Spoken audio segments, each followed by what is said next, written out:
Welcome everyone to the session. My name is Carrington Mkwas. I'm a member of the IIBA. I'm also a volunteer in various capacities. Today, I'll be facilitating the session for you. Our speaker for today is Itabeleng Chabana. She will be speaking about information security in business processes. Before I hand over to her, let me quickly go through some rules for today. You are going to be on mute, and you unmute yourself when you are given an opportunity by the facilitator to ask your question. We will leave time for questions. As Itabeleng will be presenting, will give us an opportunity to ask questions, then I'll take questions from you, and then we'll proceed. The idea is to keep the session live and quite engaging, so that it's back and forth. You don't have to get the point of sleeping because there's no that kind of engagement. I've also to mention that there are benefits for being a member of the IIBA. If you are not a member, please go to the iiba.org website. There's a section for membership. You will go through all the benefits that you have to do with the IIBA benefits. You will have, for instance, discounts on conferences. When you are writing examinations, you don't pay the same exam fee as someone who is not a member. So there are quite a number of benefits. You also have access to publications that people who are not members have access to. So please, I encourage you to be a member, and I encourage you to go to the IIBA website and read through for yourself. At this point in time, I'll hand over the opportunity to Itabeleng to kickstart a session. Like I said earlier, let's create an engaging and memorable experience by participating in this discussion. Either as BAs or as solutions architecture software developers, we need to remain relevant in the field by attending webinars as this one. Let's capitalize on them, and let's ask questions, and let's engage. Over to you, Itabeleng. Thank you. Thank you, Carrington. Hi, everyone. I'm Itabeleng, as has been said. I am an information security professional. I've worked in various industries, and I've worked as a network engineer, as an IT administrator, and now as an information security professional. So today I want us to discuss how information security is relevant in business processes, and how we need to integrate it in our everyday processes in our area of business. Firstly, I will take us through what information security is.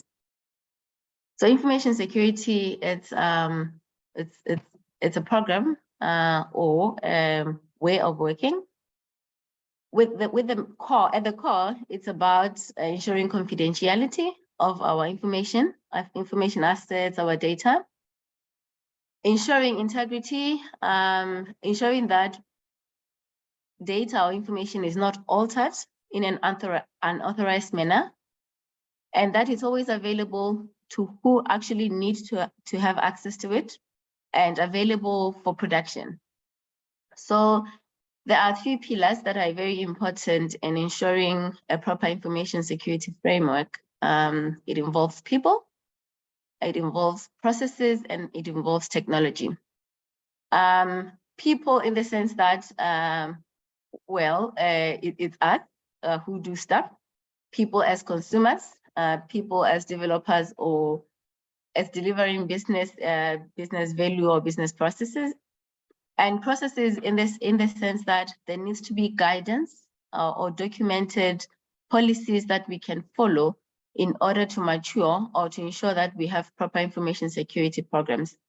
And technology, obviously, normally when people talk about information security or cybersecurity or IT security, they think things like encryption, the devices we use, So that's where technology comes in. And none of this comes as more important than the other.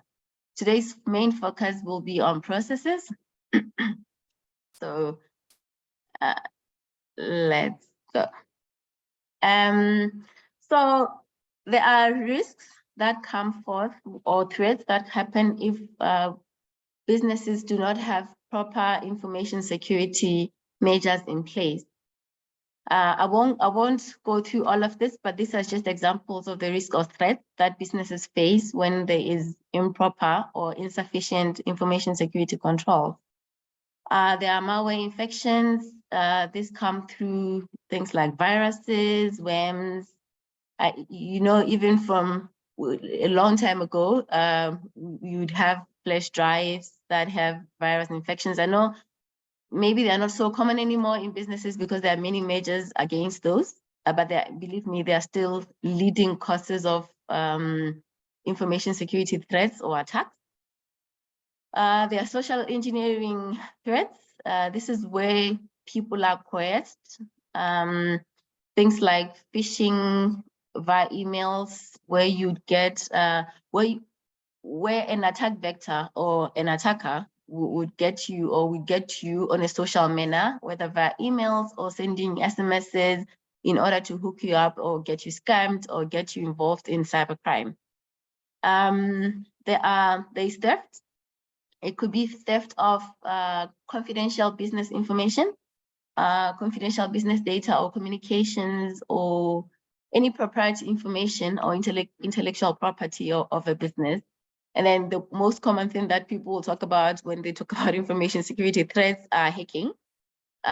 So people get into your or influence, get into a business, do bad things. It could be they encrypting your business information in order to coerce you to pay ransom, or they get in or just be disruptive.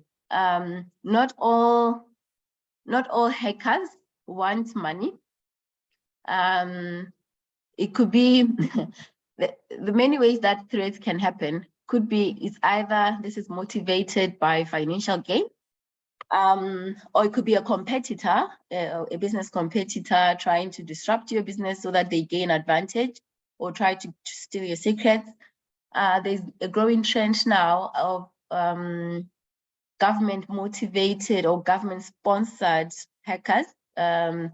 These are the people who would one country or one government get into another one government, be disruptive, whether to steal secrets or infections or otherwise. Some could be for financial gain. Some are activists. It could be somebody's angry at your business because you've done something that is not socially acceptable, so they're trying to take down your business. Or it could be employees. Sometimes we get so disgruntled in our workplaces, and it's very tempting because you're already inside to cause havoc. So there are many ways that this can come about. Most of the times, this risk or risks, when people think about information security risk, is shifted to either CIO, the CISO, or the CTO. It's normally taken as information security risk, and businesses would sometimes not realize that this translates to business risks. I'll give you examples of what breaches can do. Financial losses. If somebody has hacked into your system and caused or launched an attack that disables business to continue, one, if you can't resume business, there's going to be financial loss. So this shifts from being a technical problem where a technical control has failed, but now it becomes a business problem because you're not making money. Also, if there's been disruption in the business, it could delay or it could cost a lot of money to resume operations. So you're incurring loss by being attacked, by not operating, and also by recovering from an attack or an incident. I've already mentioned about disruption of business operations. This is not very ideal So some of the businesses that we work on or we are part of really needs 24/7 availability or full-time availability. So you wouldn't want that. So that is a business problem or a business risk more than a technology risk. And then there's reputational damage. It's quite common in South Africa, a cancel culture. If somebody does something bad in the public eye, they get cancelled. It can happen to businesses as well.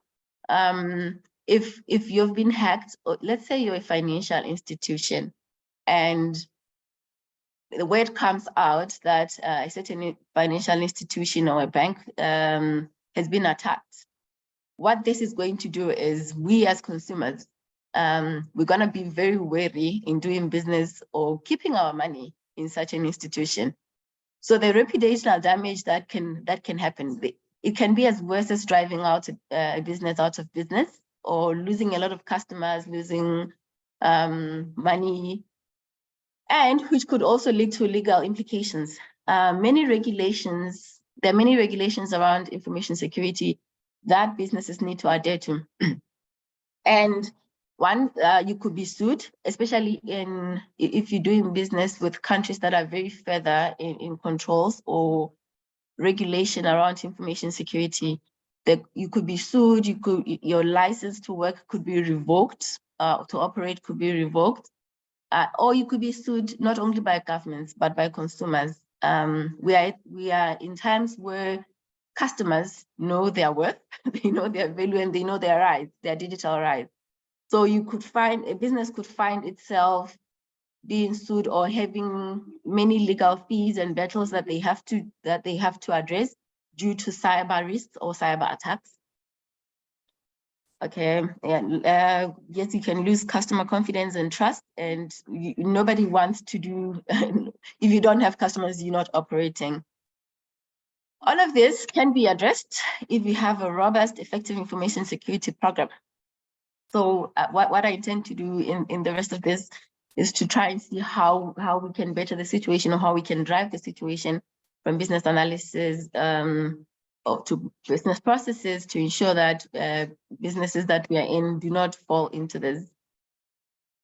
So there are two major ways that business analysts can play a role in information security. One is if an information security program or solution is being delivered. It's very common for information security to not be presented as a business requirement in operations.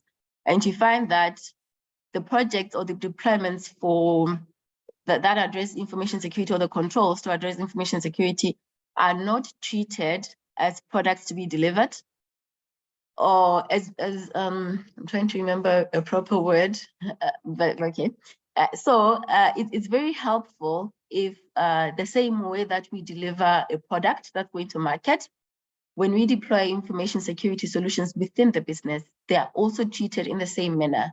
There's a stage for requirements analysis where information security specialists will be interviewed to gather what do they need and to translate them or to incorporate them into other business areas.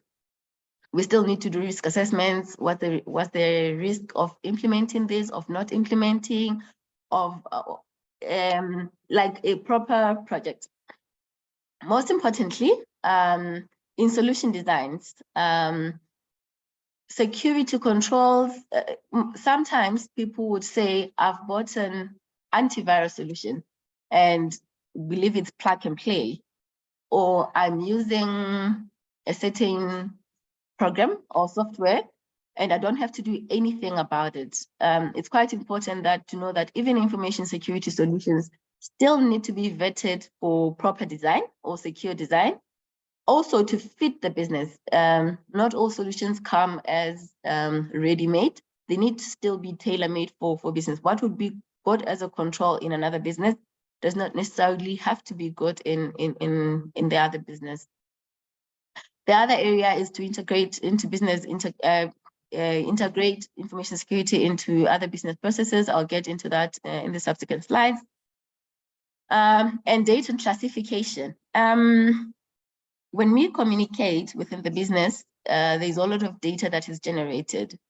And this data needs to be classified in terms of importance, of how critical it is to the business, so that we can be able to know exactly this type of, how do we secure this? Because there is some information that is company secret, and we need to apply security controls relating to that, to the level of classification we've put to that data. There is also data that can be publicly known, something that you have on your website that you've told everyone. Obviously, the level of securing that type of information will be different from now, confidential information. I know when working on new products and services, it's quite common to even keep the project within only a few people and only need to know, because this is a critical business product. We don't want our competitors to know about it. So the way we're going to protect that type of information, it's going to be different from what we protect, like our marketing campaigns and all of that. That's already in the public eye. Another important thing to look into is there is legislation, there are policies that some industries need to adhere to. For example, there's a high requirement in almost many countries or industries to protect personally identifying information. It's important to align to the requirements based on the based on the industry or the business you're operating in. But there are some basic ones as well. There's a certain way that you need to treat people's private information. So the other way is, now in other products or in the rest of business deliverables, how do we get information security discussed and integrated into those in the rest of the solutions? So as a business analyst, from requirements gathering from a product owner, they will tell you, I want this to work. And then you go to the technical part of the business to understand how can this be delivered and stuff like that. At that phase, that is the correct time to also approach information security departments or teams to say, okay, this is a product that we need, or that we are intending to launch, or that we're intending to work or to embark onto. How do we secure this best? It's important not to leave that part of the conversation to a week before you launch or a few days before. Oh, okay, we're going to go live. How do we ensure this? So it's important to start the conversation as soon as idea inception. If a product owner says, I want to do this, at that point, when you're going to gather everyone to form a team, information security specialists must be part of the solution, so that you integrate in security control from the onset, and not wait until later on when things are going to go bad, and then you remember, how do you secure a website? How do you, stuff like that. So as an example, let's talk about application development. Okay, maybe we can take one question or two, Carrington, if there's any. I saw a hand was up before I get into this. Hi, yes, I can see Tejas' hand is up. I think, yeah, Tejas, you can please unmute yourself and proceed to ask the question. Thank you, Carrington, sir. So information security, what is there was a mention of secure coding processes. So how to increase security through process-oriented methodology? Is there a way that the business analysis overall changes from the end-to-end processes, essentially? Yes. Okay. Because you've already asked, let me go into the next slide so that I can talk about this as an example on application development. So one, when we talk about secure code, sorry, should I go ahead? Thank you so much. Yeah, so there was the specific the gathering or specific gathering was like secure processes, secure secure input and output process. So there like is like a specific sector, like business sector, where we can use it like heavily like that. Yeah, okay. There is no one specific business area that needs to apply security more than the other, number one. Information security processes must be enforced and adhered to in all business areas. And there are specific frameworks and processes that a company can choose to follow. There are many frameworks already in the market. Most of them are open source that a company can subscribe to or choose to follow. And they are very guided and very detailed. For an example, you can decide to use a NIST framework. It gives you guidance from creating policies to how to securely deploy code, to how to test code, how to integrate people, awareness and trainings, all specific frameworks to all business areas, from financial controls, how do you prevent fraud with information security processes or tools? Am I answering your question? Yeah. So the end-to-end processes are rigorous rigorous security and rigorous security and testing processes, which are like auth, encryption, decryption, sanitization, logging and monitoring. So there's best practices and orders that are to be followed, that says in this specific area,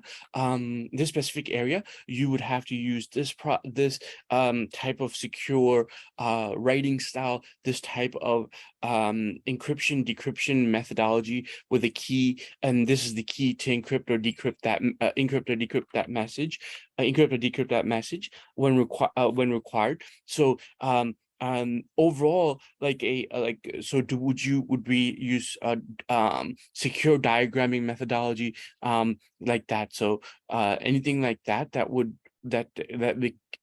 can be used or practices that put into place?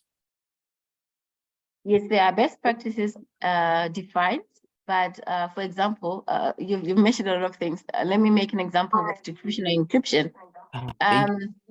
It's not written in stone that you need to use this specific encryption protocol. It's all based on what are you doing? Let's say you're going to encrypt data at rest or data stored in disks and in SAN storages.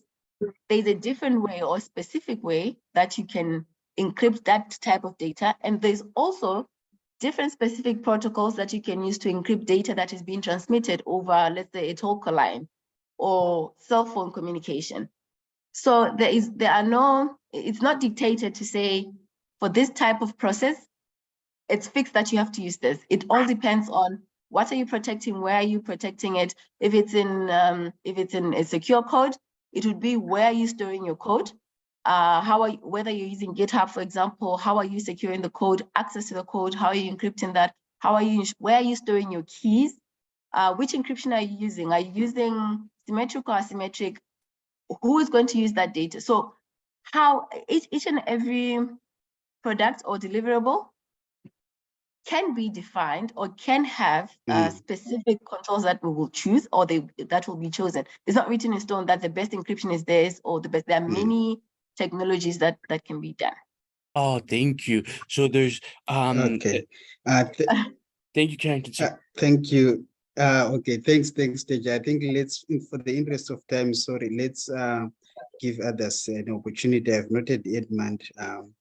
I think quite interesting and unique perspectives that are fresh, that are our presenters bringing on the table. are getting Yeah. valuable insights about information security. Thank you, Itableng. Edmund, you may take over and proceed, sir.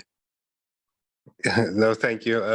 I actually wanted to add to this. So what works well, what's very important is that your security policies, your rules, your principles are defined. And what's important is that it's embedded within your project life cycles. So whether you follow agile or traditional waterfall, at each phase as a business, they must define where we'll intercept certain things. So if you review a process, for example, you will look at what is the type of data being sent. If there's PI being sent, you'll go to your rulebook or your policies, your principles, and you will ensure that that PI is treated in accordance with the company policy. So if, for example, it's a application and that, or the PI is being emailed, and your policy says email is not a secure method of transferring data, then you would flag it there and you would treat it appropriately and change that process. So look at SFTP or whatever method is secure. But the embedment I find is very important, and it will also act as a guide on where you can pick up which security issues. That is very correct. Thank you for that. And most of the processes need to be tailor-made to the processes and policies need to be tailor-made to the business. It's quite tempting to say I'm going to adopt a certain standard, but each and every policy and process needs to be reviewed and make sure that it aligns to the business. To the business. Information security should not be hindering business, but it should be supporting businesses to deliver secure value. It's tempting sometimes as a security professional to want to go overboard with security. There needs to always be a line of, at the end of the day, we're running a business. We need to create value, but we need to do it securely. So the information security strategies, businesses, all of those should actually support the business strategy. It should support business mandates and all of that. They shouldn't be seen as a standalone checklist that you need to follow, but they should be supportive of the business initiatives. Okay, let me just wrap up and then we'll go to full-on questions. I was going to Shaka, I've noted you. I think let's give Itableng an opportunity to move to the last part of your presentation. Then we'll open the slot for questions again. Yeah, there are only 2 more slides to go. Okay, so I was going to make an example with application development. Luckily, we've touched on this already, so I won't spend a lot of time here.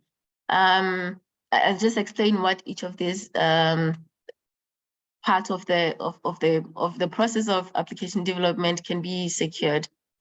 Secure coding, for example,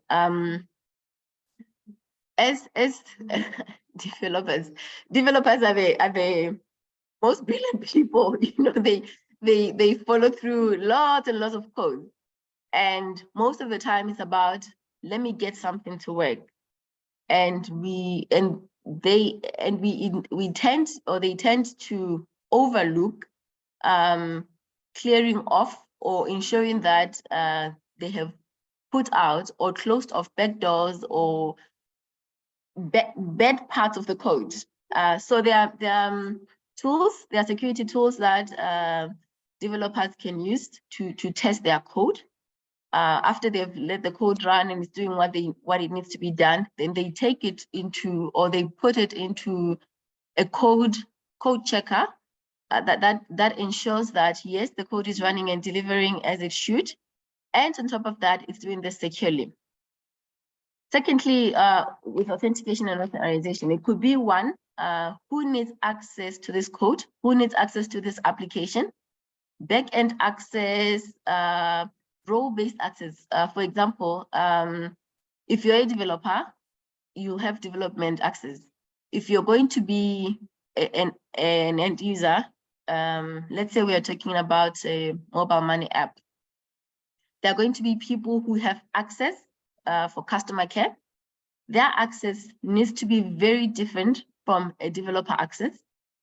Developers need to enter on development on production services or production environments. Which people are going to have access to that is different. And also, how do we certify or how do we ensure that this is Itabile who's logging in? We need to put in authentication controls that ensure that this is who it is supposed to be, and she is doing what she's supposed to be doing.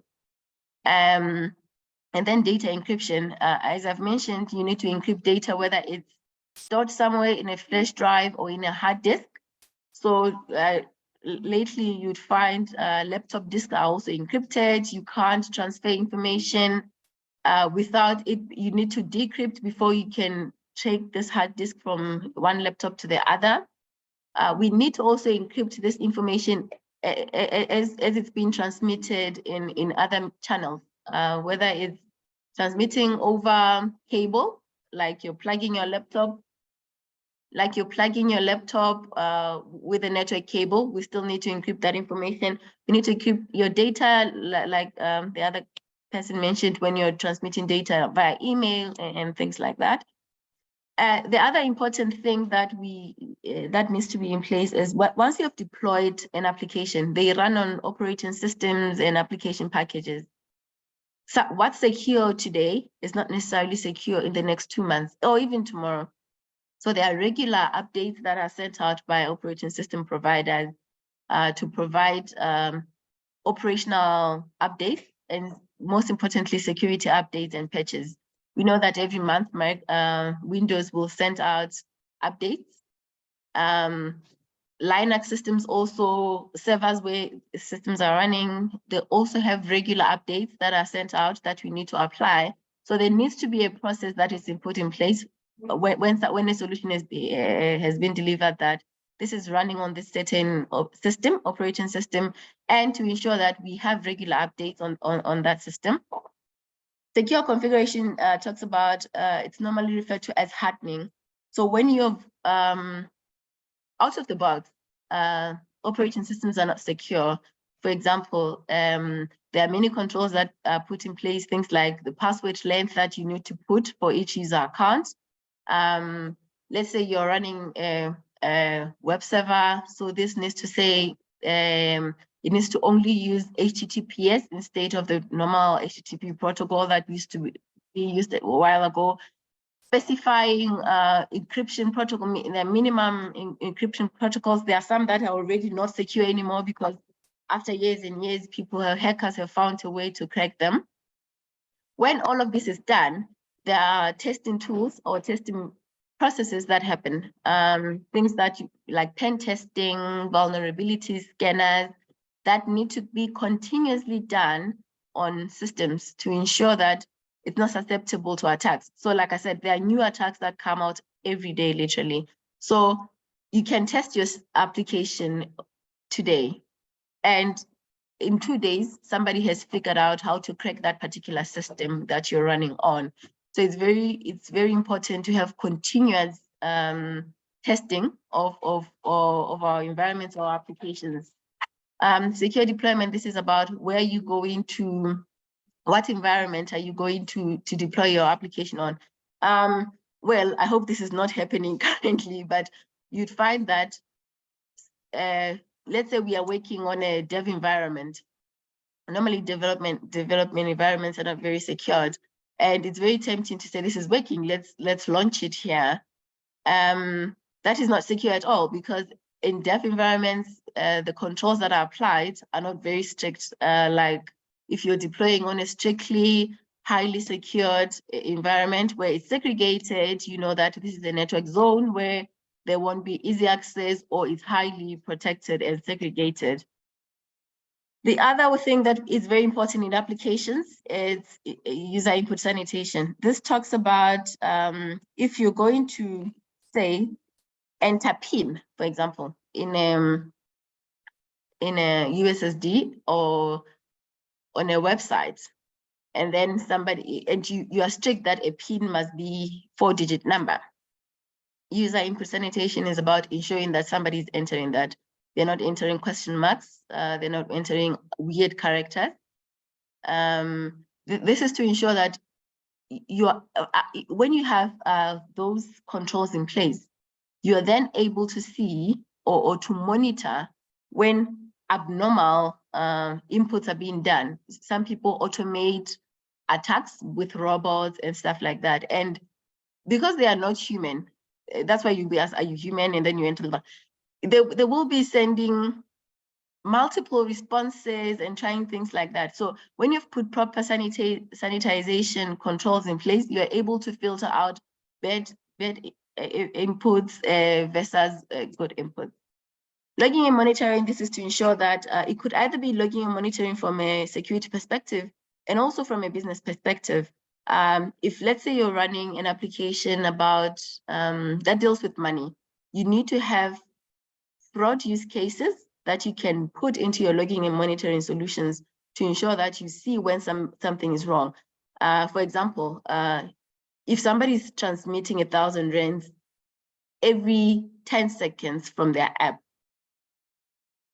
clearly something is not right. So you must have use cases to keep monitoring for either for fraud cases or for information security cases. For example, if somebody is logging in or changing their passwords 10 times in 1 minute, clearly something's not right, or somebody's trying to authenticate.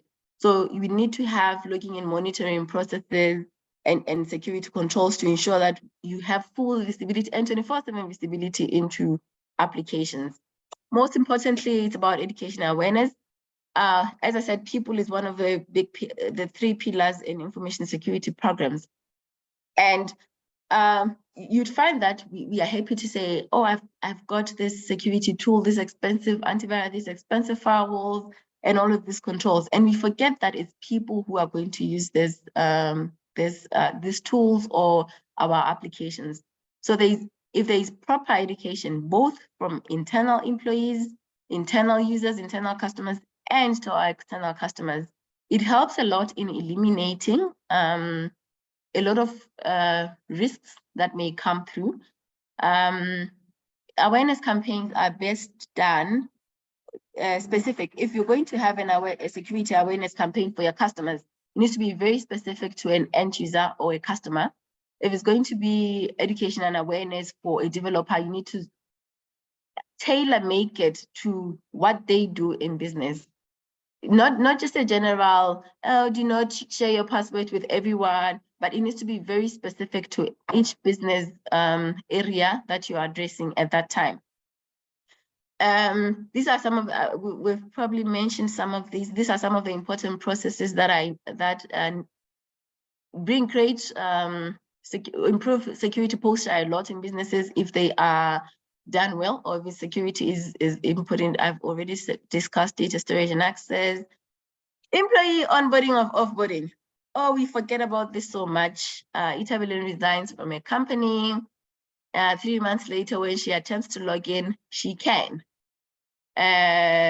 This means we have left company information available to somebody who has no business having it anymore.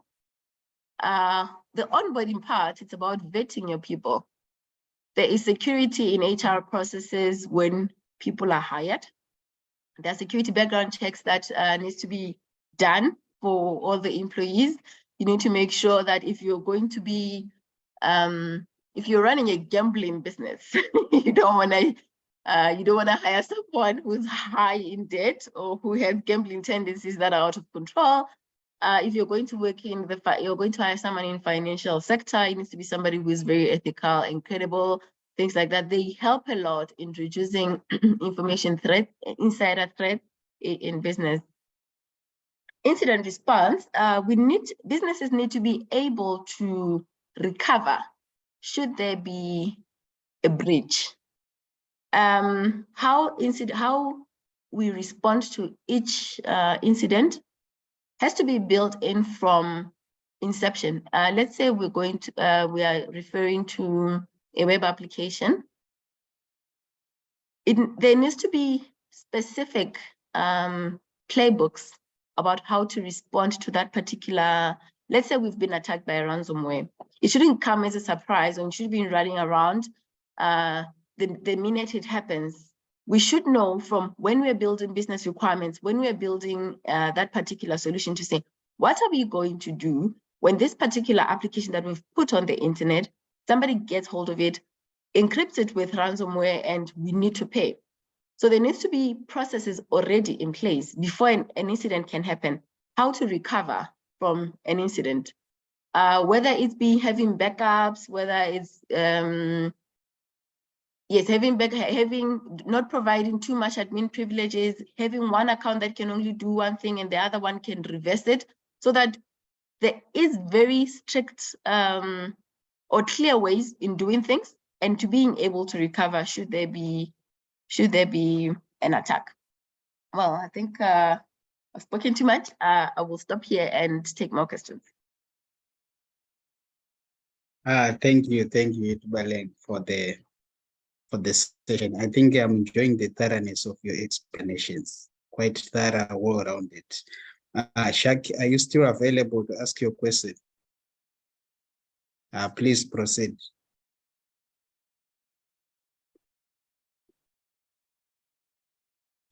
Shak, are you still there? Please unmute yourself and ask your question.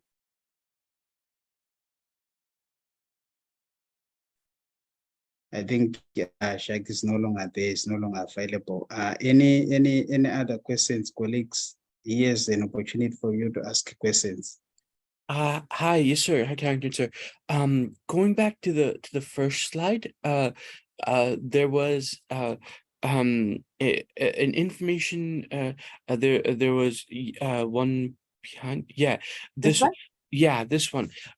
Is there a way to capture the risks and to capture the most important part and to align from the highest to the lowest priority security risk that we could capture? There is a way. There are some leading specific risks currently. But okay, let me say in the banking sector, there will be specific risks relating to banking and information security in relation to banking. But at the top of my head, the most prevalent attacks currently are ransomware attacks in all industries. This is where people encrypt your servers and stuff like that, and you don't have access to them anymore and stuff like that. It's insider attacks, the ones that are related to people. It could either be due to carelessness, or they are not aware that they are breaking rules, or they are leaving the processes or business vulnerable. Malware infections are quite on the rise as well. There are so many infections. There are so many ways that every day they are activate, or hackers find a way to introduce new code or new virus or Trojan or worm that can get into your into business areas. What else can I think of? And then phishing attacks, like social engineering attacks, they are quite common. From the little things, you know, you could be sharing a picture of yourself in a meeting room, and on social media, because you're excited about work, right? But then you've showed the rest of the world that you're using a MacBook. You showed the rest of the world that in your business you're using Office what, and you've given them insight into the business. Already they can tailor-make attacks based on the information they can gather from people. There's still a challenge of physical security across all board, where it's important to make sure that you know who's in your business, who's coming in and out. Have you properly secured? You know, you could have the best technology, but if somebody can walk into your data center or server room and turn off your device, that's physical security, and it's still an information security risk, because you're gonna be your data or information is going to be offline. But there are specific risks for each industry. For banking, it will be financial fraud or risks relating to financial fraud. So normally it's phishing, sending emails to fake invoices, and then somebody clicking a link, they've paid the wrong person and stuff like that. Oh, wow. So cross-site scripting, we learned a little about cross-site scripting, malware and stuff. In principal application, have you in your experience, where have you come across that, and how to mitigate those risks? They're quite common. These are like cross scripting. They are top 10, top OWASP. 10 OWASP, yes, OWASP threats to Yeah, applications. They yeah. are very common. That's why they're on Uh-huh, top 10. uh-huh, And how they are mitigated, when I talked about secure deployments and secure configuration, most of them can be mitigated by applying hardening or secure configuration standards. If you're going to be using a certain web server, let's say you're using Apache web server, there are clear, like 30 to 40 very specific configurations that you need to put in place in order to avoid those top 10 web attacks. Mm. And so the top 10 type of web attacks would be categorized into that OWASP area, right, ma'am? Yeah, they are part of the OWASP top 10. I think now And- there's a top 20 that is just, yeah. Absolutely. And so that was really appreciated. Thank you so much. Thank you, everybody.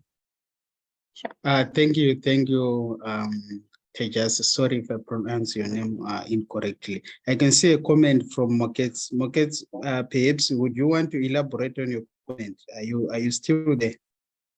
Yes, I'm here. Can you hear me?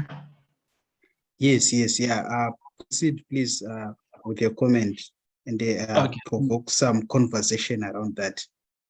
Yeah, no, thanks. I think Itabeling just highlighted a bit on what I just raised, but what I'm saying there is most of the time we focus more on the security best practices, more on the technical domains than if you can look the company wide or the corporate wide awareness.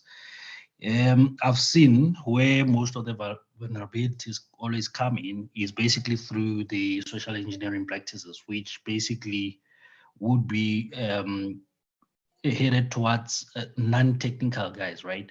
So my question there is, what kind of awareness do we need to basically provide across the entire organization? I know security may be a bit of a jargon to the non-technicals, but how do we make sure that even the non-technical basically are aware, because the social engineering tactics are basically targeted towards them?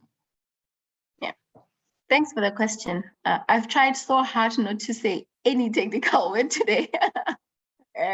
Because I wanted to show exactly that information security is not only about the technology, the technology, and it should not be shelved towards technology departments.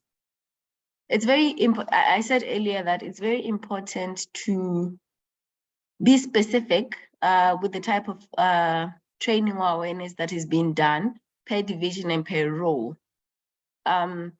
Introducing information security principles in a business requires a culture. We need to be communities that are very cyber aware in all our areas of business. If you are working as a customer experience, I don't remember, as a customer experience professional, for example, you need to be trained or given awareness specific to what you do or the role that you do in business. And that awareness should not be overloaded with, you're going to encrypt with SHA-256 and stuff like that. It should be towards, okay, you're going to use this, you're going to be handling private identifying information, personally identifying information about a person. How do you ensure that you don't give out too much? If you're in marketing, how do you ensure that you're not giving out too much of business secrets in your area of work?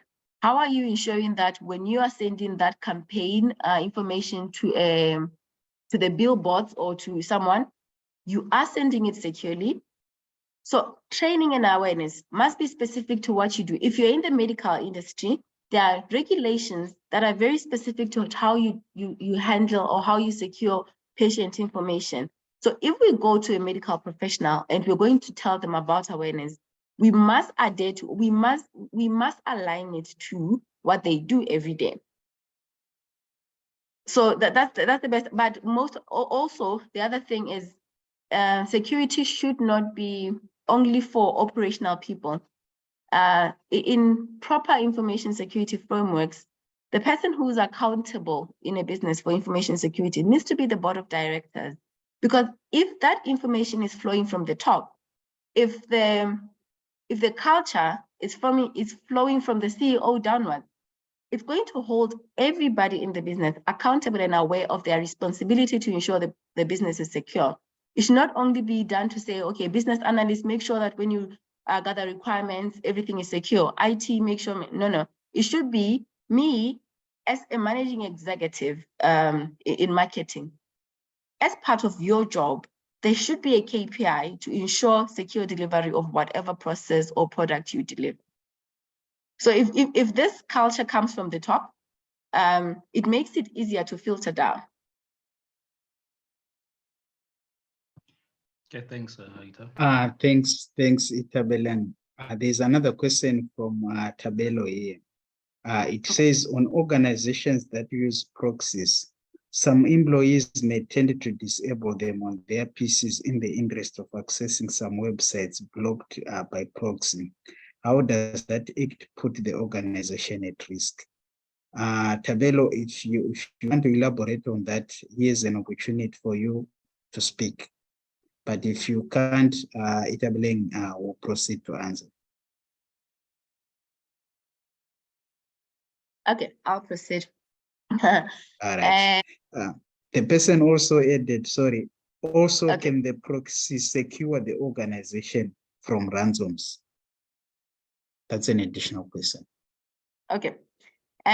Firstly, having access via proxy is one of the controls that technical controls that you put in place to ensure that people only browse or go to approved sites. And yes, people do bypass proxies. There are many ways how. I'm not going to get into that, but this could be done because one, I'm a director at my workplace and I can call help desk and tell them, hey, I need to install 1, 2, 3 on my laptop. I need to do it now. And then they give you admin rights and forget about it. And this says, I can be able now to do anything on my laptop. So how to avoid people disabling proxies, antiviruses in their laptops, to make sure that people don't have admin privileges in their company-owned assets. You should not be allowing people to bypass proxies. Should not be, even when they are not working on site but working off site. You need to make sure that all their internet traffic still go through your proxy, whether they are on site or otherwise, whether they are using internet in an airport or hotspot in a coffee cafe. And yes, it brings so many risks if somebody is downloading or it's using company resources to the internet, not via proxy. For example, people like to download things via BitTorrents and stuff. People like to browse Kong sites. They come with so much infections that those are where there are so many risks. So if you're bypassing proxies, yes, you're going to introduce so much harm into the business. There's something quite common lately, crypto mining. You be thinking you're downloading a game and it's been prohibited in your business area. And like, let me download this. And then it comes with an embedded Trojan or embedded malware infection that's going to overtake your laptop or do malicious activities that you won't be even aware of. And yes, one of the attacks that can get through or that can occur because of bypassing proxy settings is ransomware. You may download a certain something from BitTorrent, and then it comes with a malware infection, and that malware infection is actually code. Should you open that program, then it runs at the background, and then it creates everything you have in your laptop. Or it could even go as far as infecting servers, not only your own laptop, but go into other business systems or IT systems. Okay, thanks. We have 3 minutes to go now. So I have 2 people who need to ask questions. I have Shak and I have Mapolo. Mapolo, here's an opportunity for you. Z, please assist Ash by unmuting Shak. She will quickly ask a question and then we'll round up. Hi. Hi, yeah, proceed. ma'am. Oh, okay. Okay, no, thank you very much.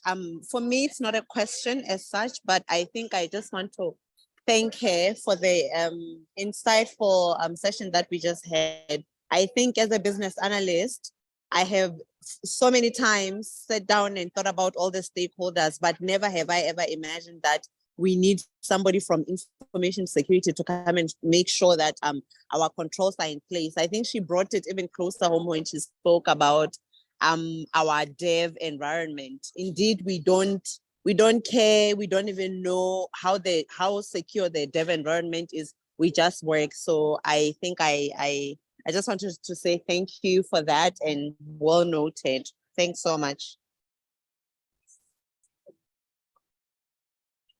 Thank Thank you. you so much. Thank you for the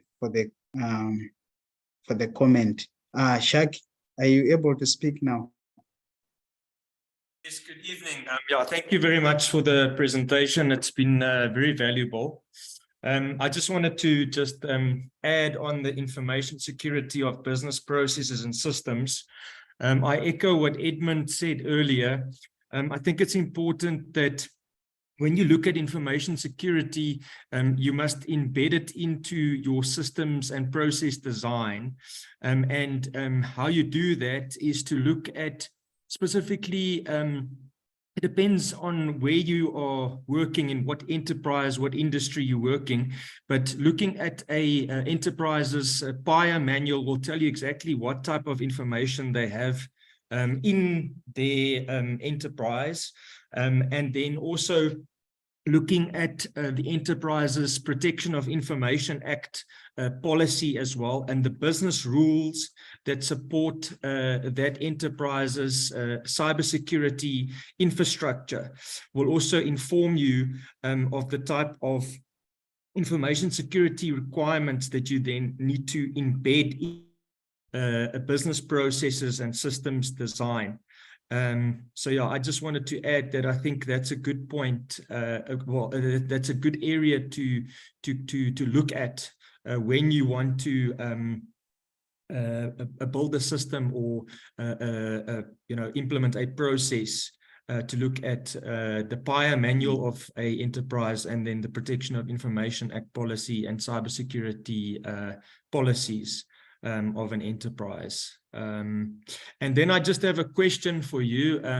My question is around cybersecurity insurance cover. How important is that to consider in terms of your business analysis work? It is very important. Financial laws that comes with information security attacks can be quite hefty.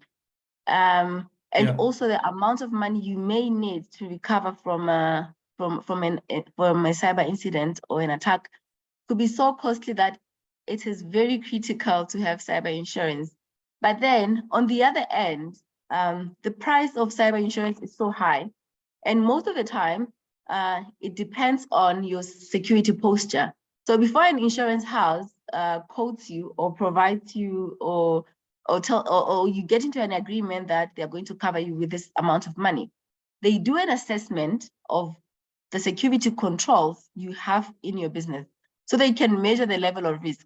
So if you put in place very poor security controls just because you can afford insurance, it's going to be so costly, it's not going to be worth it.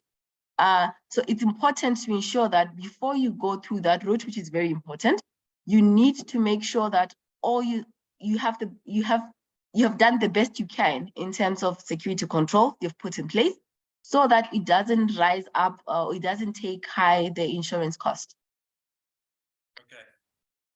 And then my final question is about considering password complexity and strength standards. Do you know what an acceptable password complexity and strength standard is when you design a system? You know, to avoid brute password attacks on a system. What is an acceptable, you know, if you look at character limitations and so forth, what is best practice? The longer the better. Okay. All right. Yeah. Okay. Okay. Previously, we would say have a mixture of characters and hash signs and all of those. But now people tend to say, if your name is Itabileng like myself, we're going to put I, capital T, H, @ you know, B for an 8. It's quite easy, believe me, to hack such passwords. So if you're going to, it's now the advice is 1, let it be a sentence or the proper word? Yes, it's a phrase. For example, if you like me, you love holidays, you may want to say, I love holidays. Yes, you can play around with it, but it's long. So if somebody's going to do dictionary attacks or brute forcing, they will not be able to, it's like 20 or 30 characters, for example, if you're putting a 30 character phrase. And the beauty about phrase is you're going to remember it. Unlike when you've put numbers, 16 characters of numbers and all of that, you're not going to remember. Another key thing is we have so many sites where we need to use passwords, like 50 passwords or so that I have now in my remember passwords on Google. I can't remember all of them. So people tend to reuse passwords. It's a very bad practice. Instead, get a password manager, an application, a password application tool where you can store your password, and they can be as complex. You don't even have to know them. They can be so complex, 50 characters, and you never have to remember them. So that's one of the most ways to secure passwords. And also single sign-on. Single sign-on allows you to, if you're on Microsoft 365, you're going to use one password to log onto all applications. When you open your browser, when you open your business application, it's going to automatically authenticate you from your 365 account. So that helps a lot so that you don't have to remember all your passwords. Thank you, Authentication. Yeah. Yes, and two-factor authentication. Yeah. Okay. Thank you so much for the valuable feedback. Thanks. Thank you, Shaq. Thank you. Sorry for interjecting. We are actually 4 minutes over the scheduled time. Everybody, thank you for the participation in this webinar. Itabileng, thank you for a well-rounded perspective. Very insightful, very informative. All the thorough explanations that you provided. Remember the first time we spoke about this when I was introduced to you as the guest speaker. I posed a number of questions, including why in business processes and not in any other domain, not in networking, not in applications. I asked it why in business analysis, which parts of business analysis, you know, and then she was like, no, wait until I give my presentation. So I think the bulk of my questions were answered. I really appreciate that. Thank you. Thank you for hosting us, and thank you for every part of the conversation we had. Lots of gratitude comments in the comments from Katelo Jonathan, from Matsepiso. They are saying, well, informative, million times, thank you. So I strongly believe that everyone benefited from this conversation. We can thank you very much. I enjoyed myself. This is my favorite thing to talk about. Thank you very much. Yes. Thanks for having me. Those with questions, please, I've put email address, the Cape Town email address in the chat. Email your questions. Itabileng will respond directly to you. Thank you. We can adjourn the session. Bye-bye. Thanks. Have Bye. a lovely evening.